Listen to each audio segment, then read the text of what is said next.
Mr. Speaker, the Pope of the Holy See.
Members of Congress, I have the high privilege and distinct honor of presenting to you Pope Francis of the Holy See. Good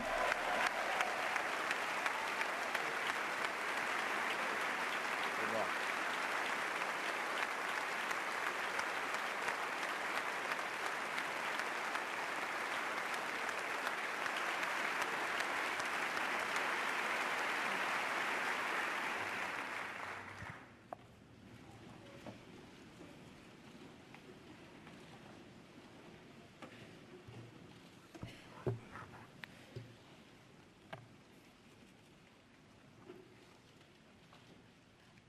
Mr. Vice President,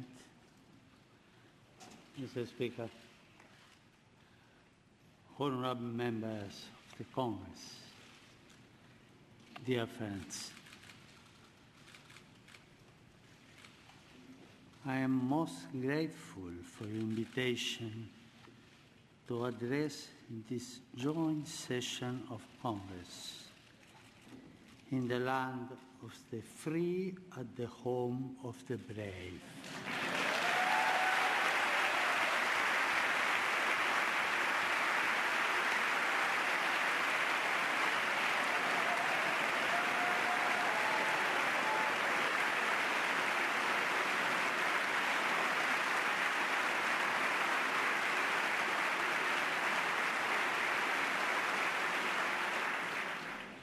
I would like to think that the reason for this is that I too am a son of this great continent from which we have all received so much and toward which we share a common responsibility. Each son or daughter of a given country has a mission, a personal and social responsibility. Your own responsibility as members of Congress is to enable this country by your legislative activity to grow as a nation. You are the face of its people. They are representatives. You are called to defend and preserve the dignity of your fellow citizens in the tireless and demanding pursuit of the common good. For this is the chief aim of all politics. A political society endures when it seeks as a vocation to satisfy common needs by stimulating the growth of all its members, especially those in situations of greater vulnerability or risk. Legislative activity is always based to take care for the people. To this, you have been invited, called, and convinced by those who elect you. Yours is a walk which makes me reflect in two ways on the figure of Moses.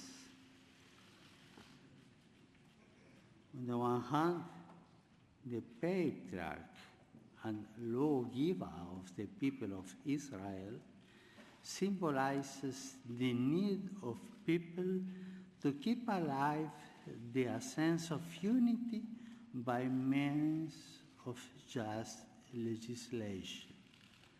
On the other, the figure of Moses leads us directly to God and thus to the transcendent dignity of the human being.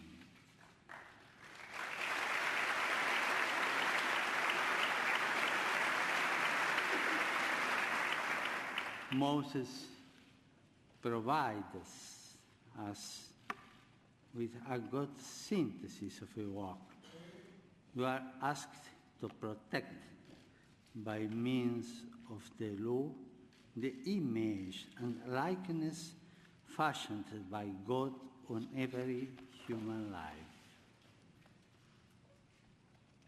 Today, I would like not only to address you, but through you, the entire people of the United States. Here, together with the representatives, I would like to take this opportunity to dialogue with the many thousands of men and women who strive each day to do a honest day's work, to bring home the daily bread, to save money, and one step at a time to build a better life for their families. These are men and women who are not concerned simply with paying their taxes, but in their own quiet way sustain the life of society. They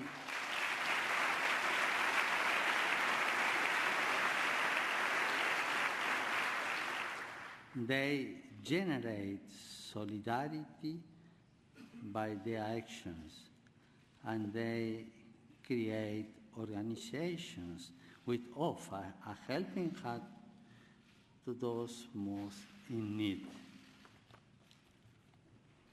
I would also like to enter into dialogue with the many elderly persons who are a storehouse of wisdom forged by experience and who seek in many ways, especially through voluntary work, to share their stories and their insights.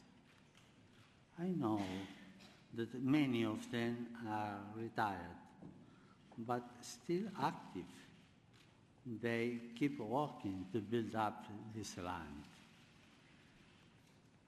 I also want to dialogue with all those young people who are working to realize their great and noble aspirations, who are not led astray by facile proposals, and who face difficult situations, often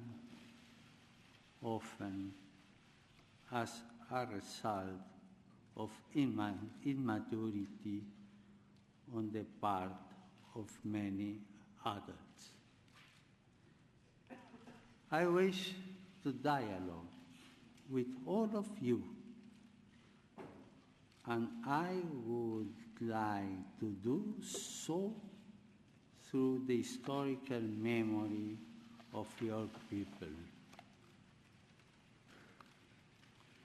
My visit takes place at a time when men and women of goodwill are marking the anniversaries of several great Americans.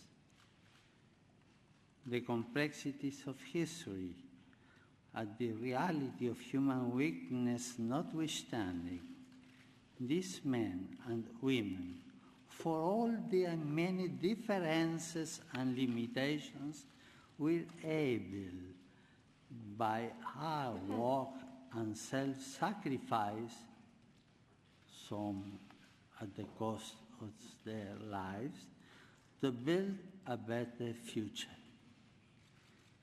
They shaped fundamental values which endure forever in the spirit of the American people.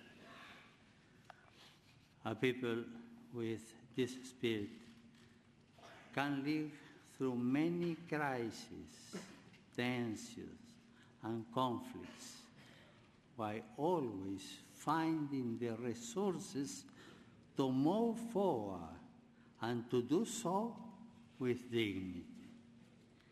These men and women offer us a way of seeing and interpreting reality. In honoring their memory, we are inspired, even amid conflicts and in the here and now of each day, to draw upon our deepest cultural reserve. I would like to mention 4 of these Americans: Abraham Lincoln, Martin Luther King, Dorothy Day, and Thomas Merton.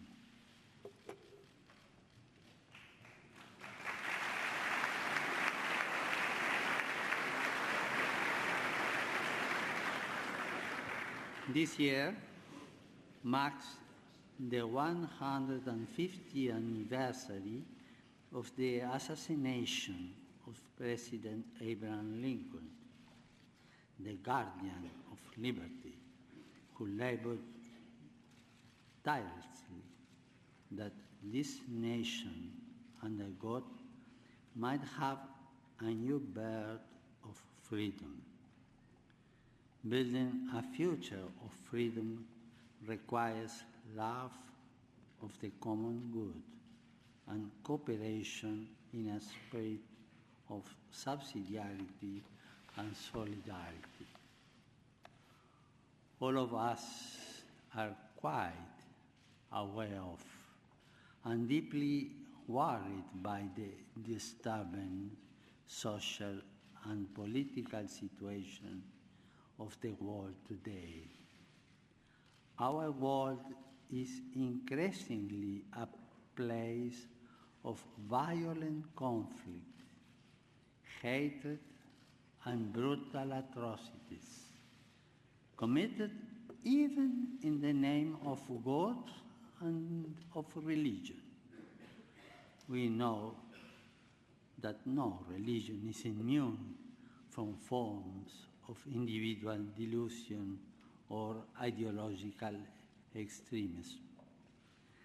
This means that we must be especially attentive to every type of fundamentalism, whether religious or of any other kind. A delicate balance is required to combat violence perpetrated in the name of a religion an ideology or an economic system, while also safeguarding religious freedom, intellectual freedom, and individual freedoms.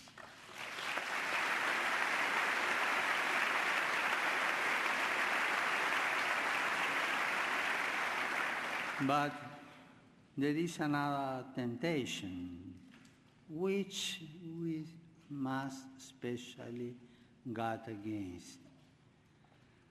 The simplistic reductionism which sees only good or evil, or, if you will, the righteous and sinners. The contemporary world with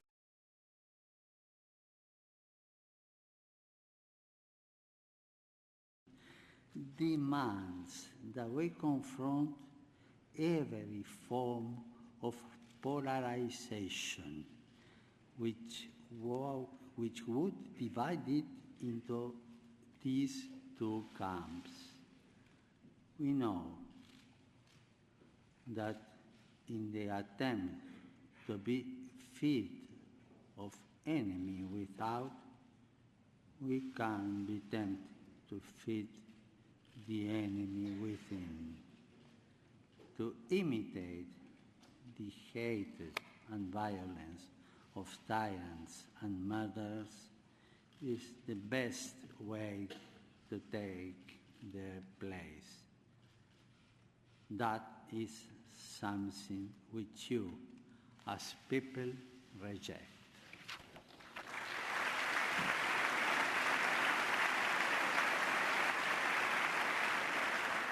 Our response must instead be one of hope and healing, of peace and justice. We are asked to summon the courage and the intelligence to resolve today's many geopolitical and economic crises. Even in the developed world, the effects of unjust structures and actions are all too apparent. Our efforts must aim at restoring hope, righting wrongs, maintaining commitments, and thus promoting the well-being of individuals and of peoples. We must move forward together as one in a renewed spirit of fraternity and solidarity, cooperating generously for the common good.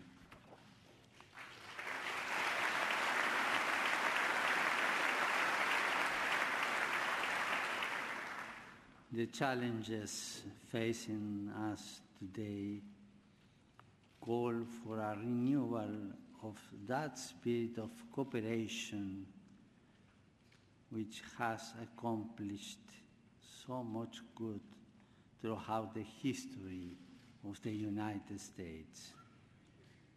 The complexity, the gravity, and the urgency of these challenges demand that we pool our resources and talents and resolve to support one another with respect for our differences and our convictions of conscience.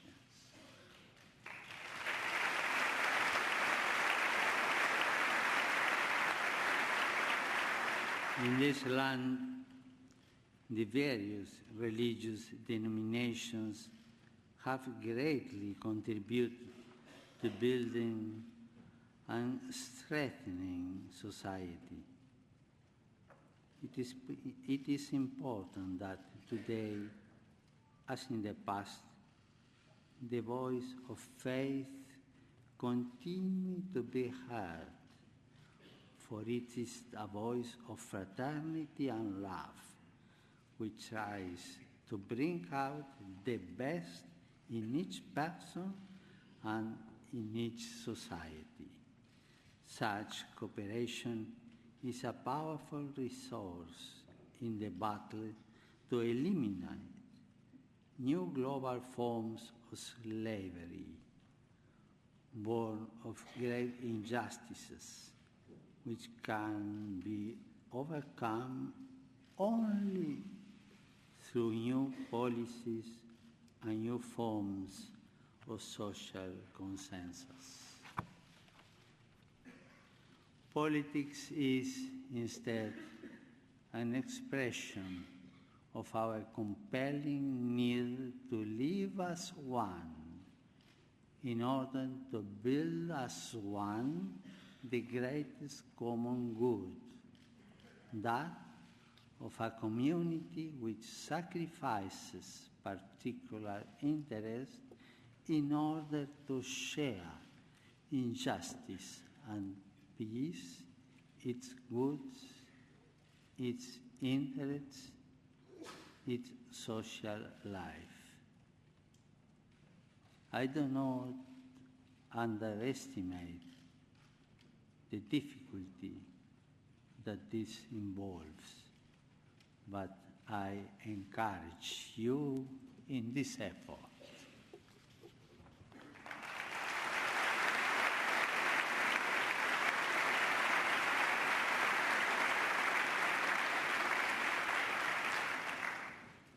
Here too, I think of the march which Martin Luther King led from Selma to Montgomery 50 years ago as part of the campaign to fulfill his dream of full civil and political rights for African Americans.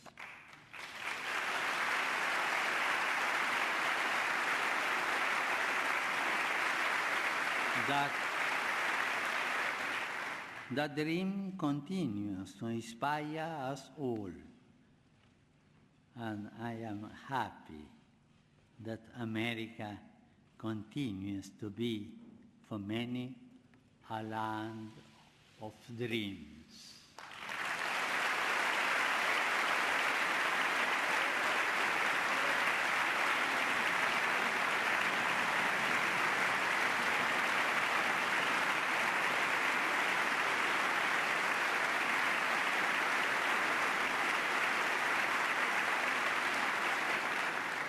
Dreams which lead to action, to participation, to commitment.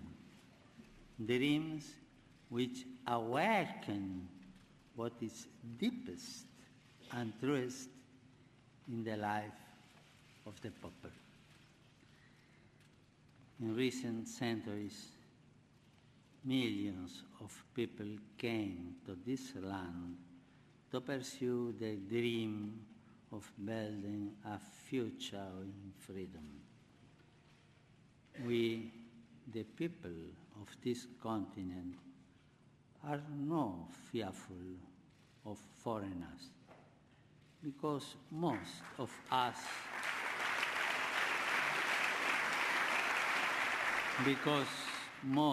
us were once foreigners.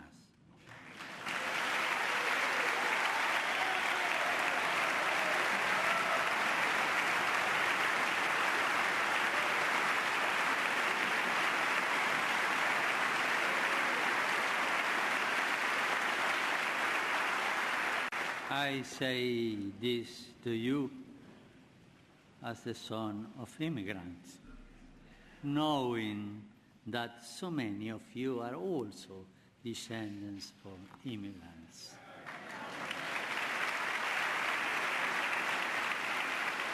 Tragically, the rights of those who were here long before us were not always respected. For those peoples and their nations, from the heart of American democracy, I wish to reaffirm my highest esteem and appreciation. Those first contacts were often turbulent and violent, but we know that it's very difficult to judge the past by the criteria of the present.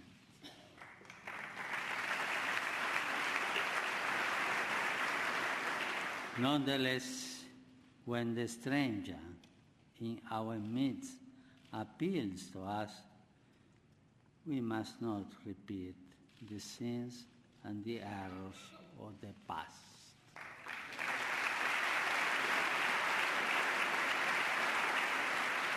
We must resolve now to live as nobly and as justly as possible, as we educate new generations not to turn their back on our neighbors and everything around us. Building a nation calls us to recognize that we must constantly relate to others, rejecting a mindset of hostility in order to adopt one of reciprocal subsidiarity in a constant effort to do our best. I'm confident that we can do this. Our world is facing a refugee crisis of a magnitude known since the Second World War. This presents us with great challenges and many hard decisions. On this continent, thousands of persons are led to travel north in search of a better life for themselves and for their loved ones, in search of greater opportunity. It is not what we want for our own children.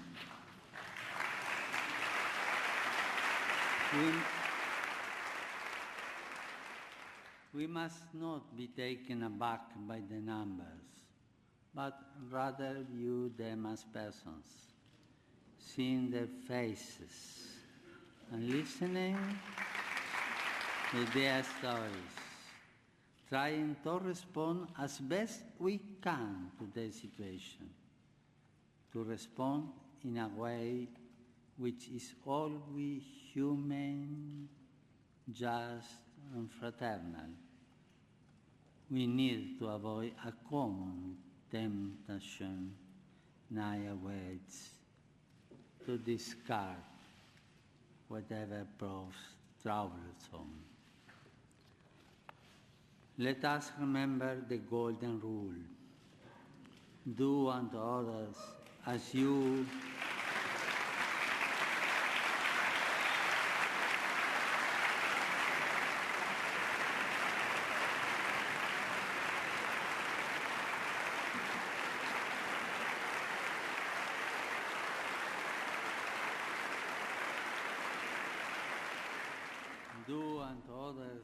as you will have them do unto you. This rule points us in a clear direction. Let us treat others with the same passion and compassion with which we want to be treated.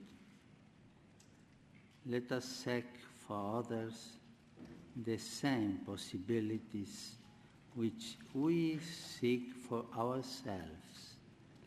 Let us help others to grow as we would like to be helped ourselves. In a word, If we want security, let us give security. If we want life, let us give life. If we want opportunities, let us provide these opportunities. The yardstick we use for others will be the yardstick which time use for us.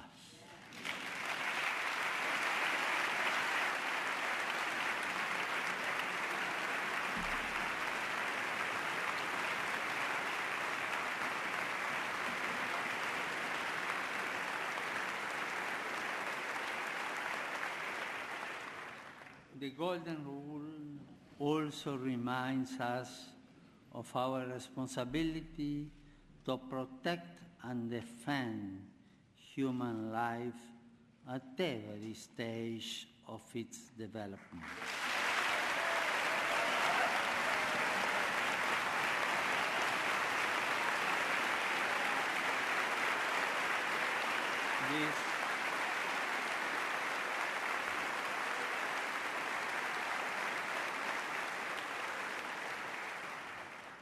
This conviction has led me from the beginning of my ministry to advocate at different levels the global abolition of the death penalty.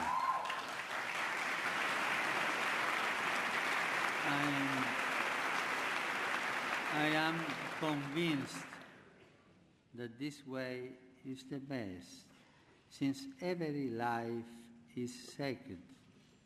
Every human person is endowed with unalienable dignity, and society can only benefit from the rehabilitation of those convicted of crimes.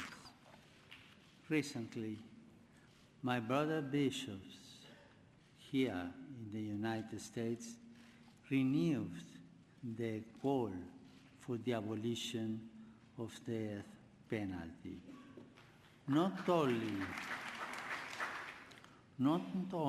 do I support them, but I also offer encouragement to all those who are convinced that a just and necessary punishment must never exclude the dimension of hope and the goal of rehabilitation.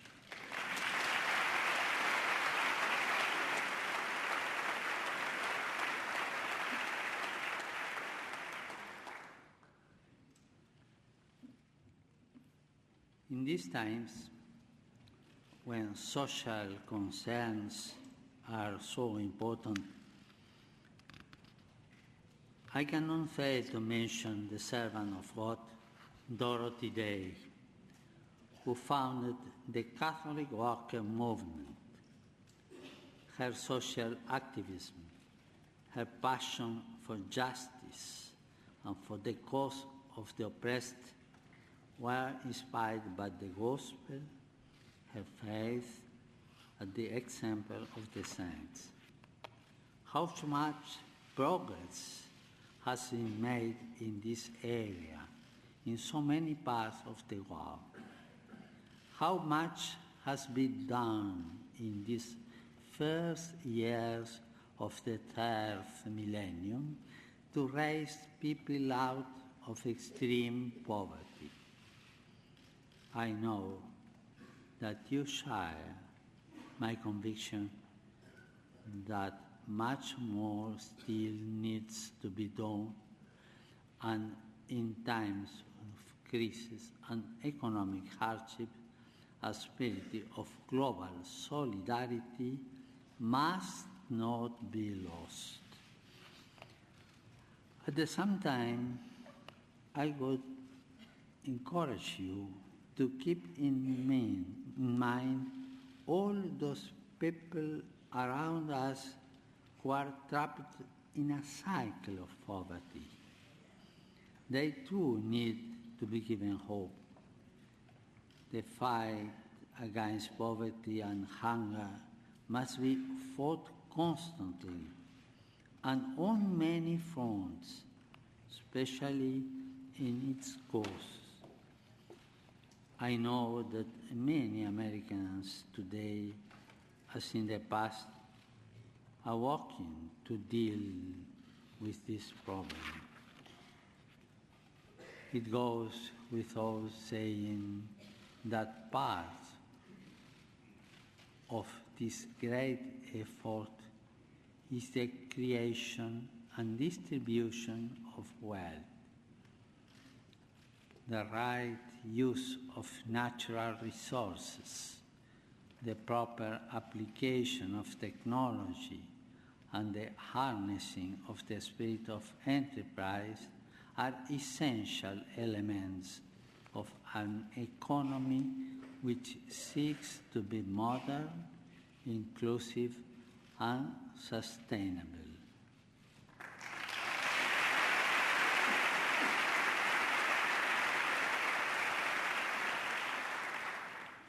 Business is a noble vocation directed to producing wealth and improving the world. It can be a fruitful source of prosperity from the area in which it operates, especially if it sees the creation of jobs as an essential part of its service to the common good.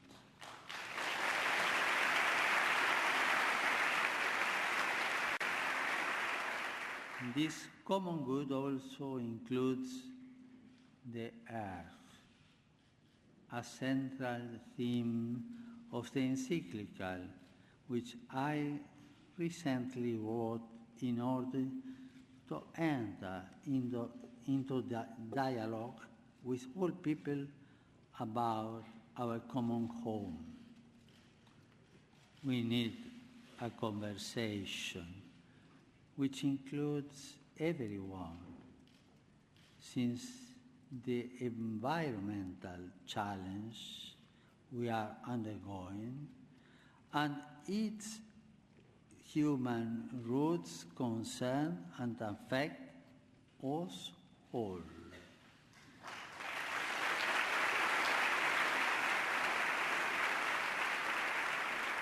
In Laudato Si, I call for a courageous and responsible effort to redirect our steps and to avert the most serious effects of the environmental deterioration caused by human activity.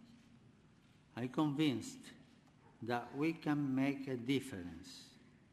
I'm sure. And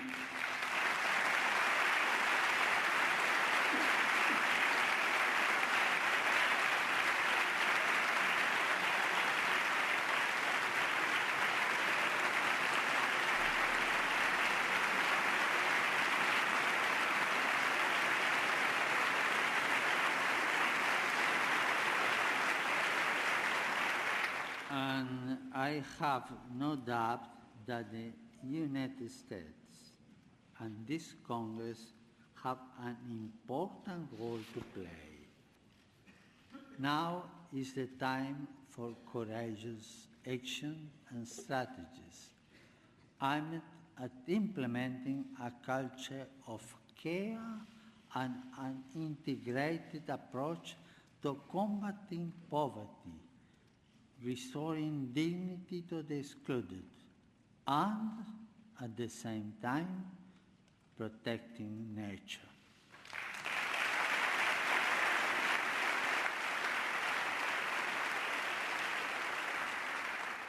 We have the freedom needed to limit and direct technology, to devise intelligent ways of developing and limiting our power, and to put technology at the service of another type of progress, one which is here, more human, more social, more integral. In this regard, I am confident that America's outstanding academic and research institutions can make a vital contribution in the years ahead.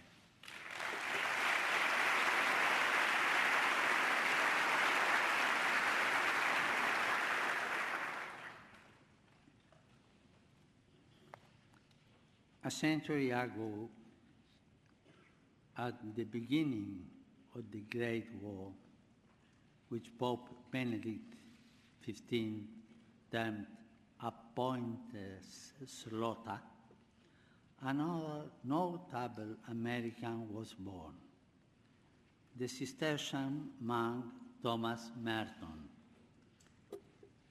He remains a source of a spiritual inspiration and guide for many people. In his autobiography, Merton wrote, "I came into the world free by nature, in the image of God. I was, nevertheless, the prisoner of my own violence, my own selfishness, in the image of the world into which I was born. That world was the picture of hell, full of men like myself, loving God and yet hating Him, born to love Him, living instead in fear of hopeless self-contradictory hungers." Merton was, above all, a man of prayer, a thinker who challenged the certitudes of this time and opened new horizons for souls and for the Church. He was also a man of dialogue, a promoter of peace between peoples and religions.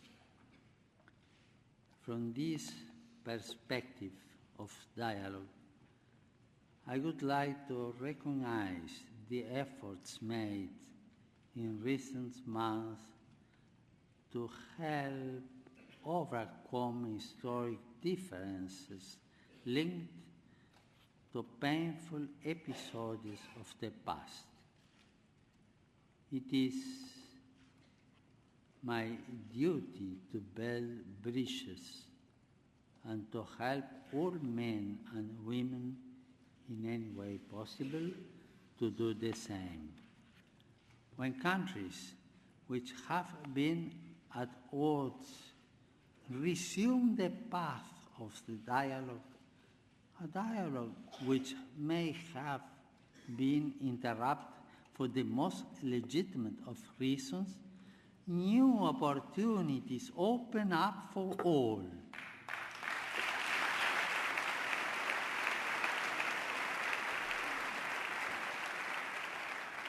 This that required and requires courage and daring, which is not the same as irresponsibility. A good political leader is one who, with the interests of all in mind, seizes the moment in a spirit of openness and pragmatism. A good political leader always opts to initiate processes rather than possessing space.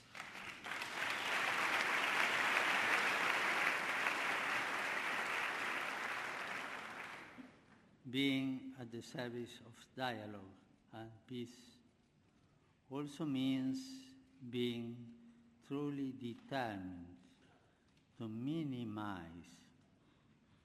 and in the long term to end the many armed conflicts throughout our world.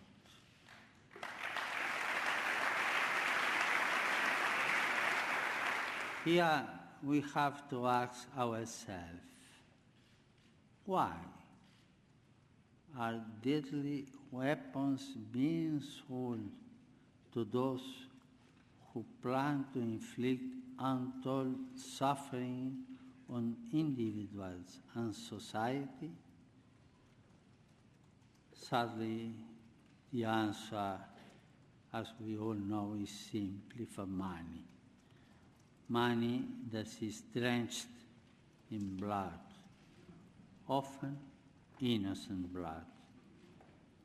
In the face of the shameful and culpable silence, it is our duty to confront the problem and to stop the arms stride.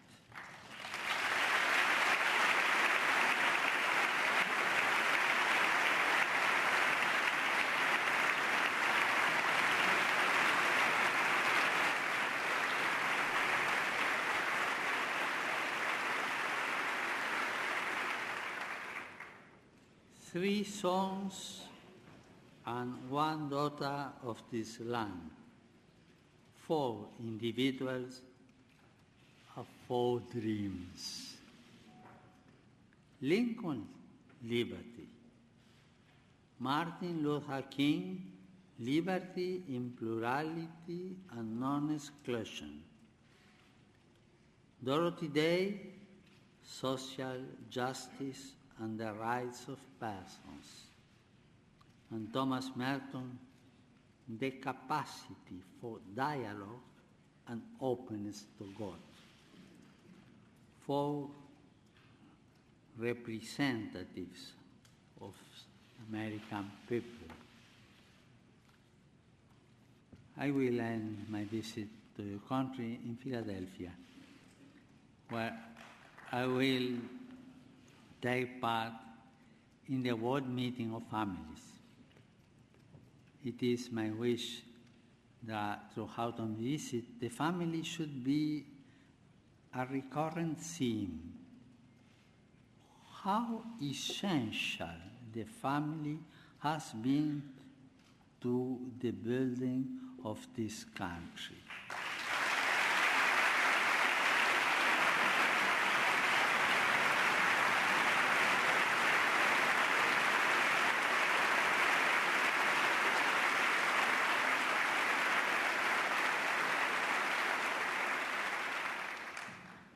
And how worthy it remains for our support and encouragement. Yet, I cannot hide my concern for the family, which is threatened, perhaps as never before, from within and without. Fundamental relations are being called into question, as is the very basis of marriage and the family. I can only reiterate the importance and, above all, the richness and the beauty of family life.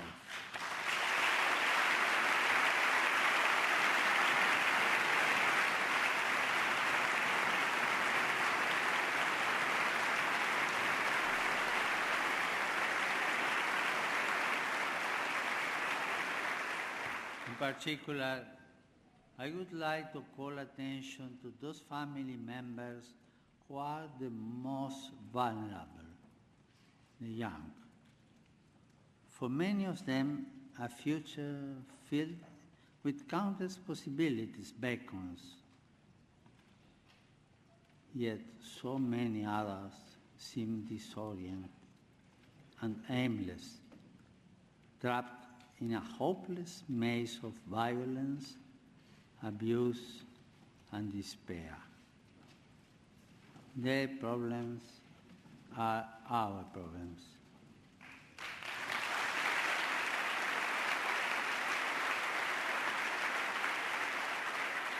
We cannot avoid them. We need to face them together, to talk about them, and to seek effective solutions rather than getting bogged down in discussion. At the risk of oversimplifying, we might say that we live in a culture with precious young people known to start a family because they lack possibilities for the future. Yet, the same culture presents others with so many options that they too are dissuaded from starting a family. A nation can be considered great when it defends liberty, as Lincoln did, when it fosters a culture which enables people to dream of full rights for all brothers and sisters, as Martin Luther King sought to do, when it strives for justice and the cause of the oppressed, as Dorothy Day did by her tireless work, the fruit of a faith which becomes dialogue and sows peace in the contemplative style of Thomas Merton. In this remark, I have sought to present some of the richness of your cultural heritage, of the spirit of the American people. It is my desire that this spirit continue to develop and grow so that as many young people as possible can inherit and dwell in a land which has inspired so many people to dream. God bless America.